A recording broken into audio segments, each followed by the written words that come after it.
All the big movies these days are either reboots, remakes, or art house blockbusters that are trying to subvert your expectations. So when you watch the trailer, you think you're getting one thing, and then when you get into the movie, it's something completely different. We've been duped! Duped! Bamboozled!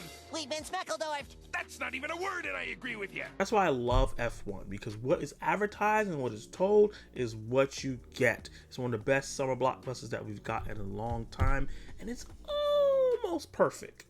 By the end of the review, you'll find out why it falls just short. Brad Pitt is great as a no-nonsense, full of swagger, live his life like a cowboy race driver named Sonny Hayes. He absolutely commands the screen and shows why he's a movie star with every sly smirk, every sarcastic line that he says, or every contemplative thought that he has in the movie when he's struggling with all the different things that's going on in the film emotionally and physically. His performance and his likability and that classic cowboy kind of feel, that character that kind of roams where they want to go and kind of stops and helps people in one place and then leaves again, really helps this film immensely, because I don't know anything about F1. Do you know anything about F1? I didn't know anything about F1 before watching this film, but it really helps it easy to digest down all the technical mumbo jumbo that they throw at you, because you have a character that you're invested in that's in the middle of it. It also helped that he had really great chemistry with the rest of the cast, especially Damon Idris, who I was glad to see in this film because he's such a talented actor. He plays a character named JP, who's a rookie driver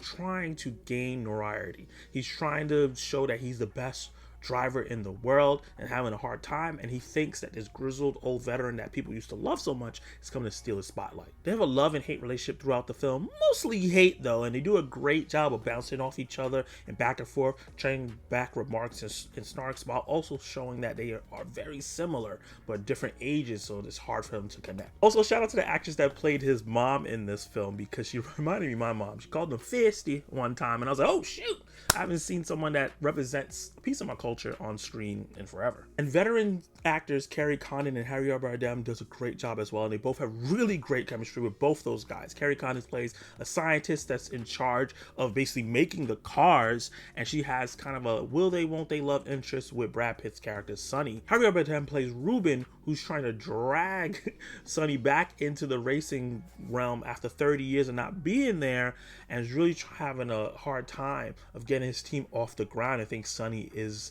the answer. And the story's not complicated, it's very simple. It's as advertised as you see in sport films before, but it's done at a high level because it just goes for it, and it's very slim in terms of what it tries to do. Will they won't they love interest, the fights between teammates and the mistakes from the rookies, the scary car crashes, all the different beats that you expect a movie like this to hit. It hits it, but it does it really well, where you're vested in each plot point. What really makes this film stand out is the two men behind the camera. That's Joseph Kosinski, the director, and the legendary Hans Zimmer, who does the score. Kosinski brings all the tools that he learned in Top Gun Maverick, all the ways he made flying look so cool, and brings them all to F1. It makes F1 look like the coolest thing ever. The races are fun, exhilarating, very tense. They really do a great job of making you feel like you're in the cockpit with the characters driving, or even on the hood just watching them as they're hitting these sharp turns, going 300 miles per hour and risking their lives,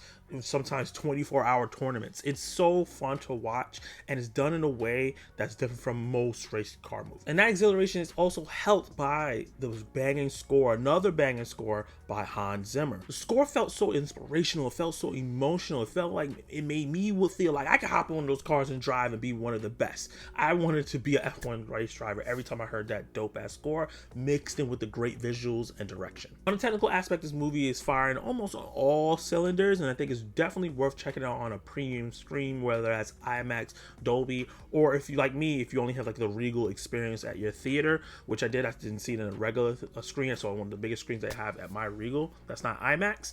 I definitely do think it's worth checking out in the movie theaters. I think this is the type of film you bring people with and you just go enjoy, turn your brain off, and have some fun. So let me address the little tiny elephant in the room. There was a minor controversy about actress Simone Ashley from Bridgerton fame being cut out the movie. And while I don't think that's a very big ding to this film, that happens all the time. There's tons of actors that are supposed to be a part of movies or film things to be a part of movies, and then they get cut for whatever reason, doesn't fit in the plot, or they want the movie to be too long. I bring it up because it makes sense, because it feels like other things were actually cut from the movie that I wanted to see. There's plot lines that I feel like was set up, or moments that set up other moments that should have happened in the movie where characters maybe had a more emotional conversation. A lot of things left unsaid, which I felt was weird, and I could see it in the script where it was supposed to be, and they probably cut it for runtime or extend the racing sequences, which I absolutely get. You don't want a film like this that has such a simple plot to go on for too long, because then people will get bored, start looking at their watch and everything, even if the things that's going on screen is engaging.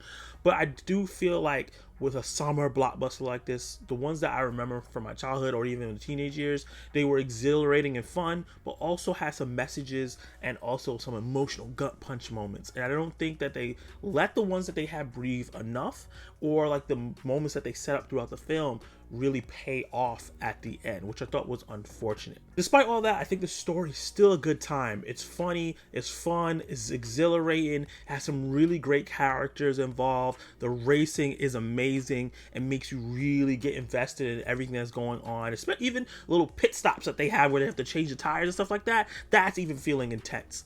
The movie is a great summer blockbuster. The summer blockbusters of old, even if it doesn't hit all the marks that I wanted to, and I think it's definitely worth your time going to check out in the theaters, because you're just going to have a whole lot of fun. So with that said, I'm going to give F1 the movie a B. Question of the day is, what's your favorite recent racing movie? Let me know in the comments down below, and you can watch more of my content right now.